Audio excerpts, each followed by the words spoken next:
Hi, this is Robin Moses, and I'm going to be doing grapes. But first, I want to show you. I usually use the love letters. Well, I go through periods where I use the different bases, and I use love letters for nails that are real sheer.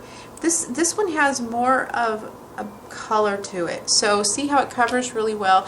It's called Pico de Gallo by OPI, and I like this a lot. I use this a lot for the kind of pink that I need to cover all the way down, and it has a slight pearl to it, and I would say that it would reflect blue. If I had to say it would reflect anything, it'd be a reflect white or a reflect blue. So I'm starting with that.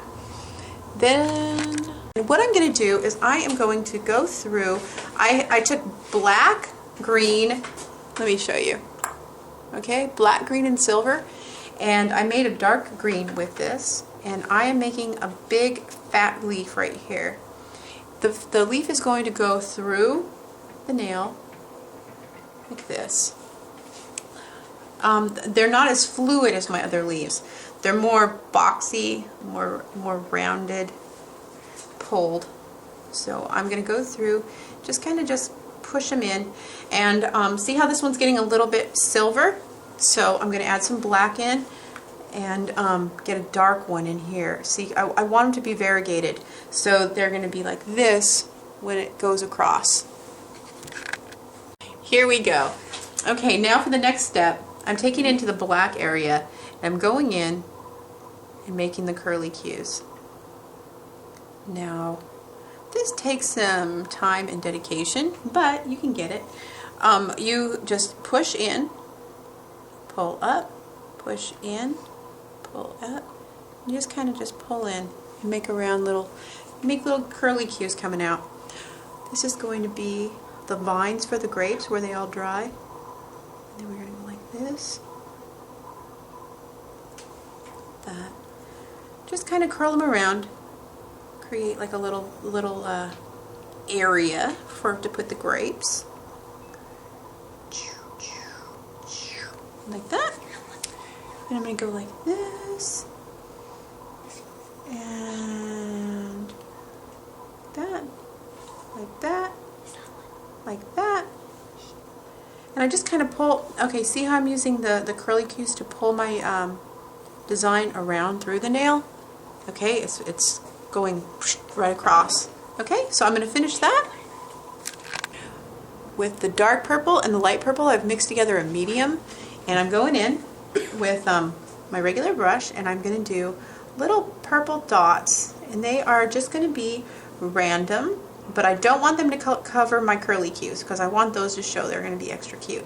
So you don't want to do all of the work of making the curly cues if you're just going to cover them up. So keep them showing, and you kind of want them to go into a triangle. So you put more here and make a triangle. See how I did that? So I'm going to go across each one, and some of them I'm going to have on both sides. So I'm going to go in on the clear area and just dab in, and I might go a little darker on this side, like that.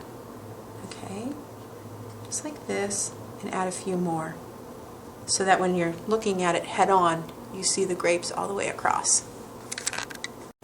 Okay, now with a slightly lighter purple, I'm just going in and topping it so that they look more 3D and have more dimension.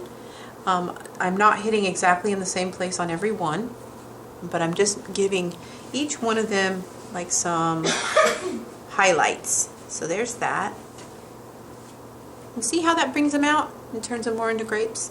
So show her. Okay. Okay, now with a really fine black, I'm going around some of the grapes. Okay? So I'm not going to be going through every single grape, right? But I'm just going to go, and this black is like water. It's so thin. But do you see how I'm just going over some of them? This is kind of giving it a hand-painted look without there. This is giving them a hand-painted look without having to do, if I did every single one, it would look like a stamp and it wouldn't look hand-painted. Now when you put them together, do you see how it looks hand-painted? Okay, Okay, now for the last little step is I'm going in with a really, really light purple, and I'm just barely tapping little dots in. This will make them look like they're really juicy and delicious. So I'm going to go in like that. Just kind of make it like this. And then if it's not big enough, you just add a little bit more. Here and there. You don't want to get too much, you want to keep the little lighter dot as small as possible. You don't want a huge dot of white. And then that just gives it a little bit more dimension like that. Okay, now I'm gonna top coat this on camera because this really pops this design. So there's that. Let me do another one. And do you see how the dark purple comes out, and then all of your outlining starts to come out, and then you can see what you've been up to. So that is that. Okay, and here is the finished nail. Let me zoom down so you guys see it. And Dionysus nails. So I hope you guys like them and enjoy them and do them. And if you can't see them well, please go to my Facebook or to my blog and I will have better pictures. I hope you guys have a great day and see you later. Bye.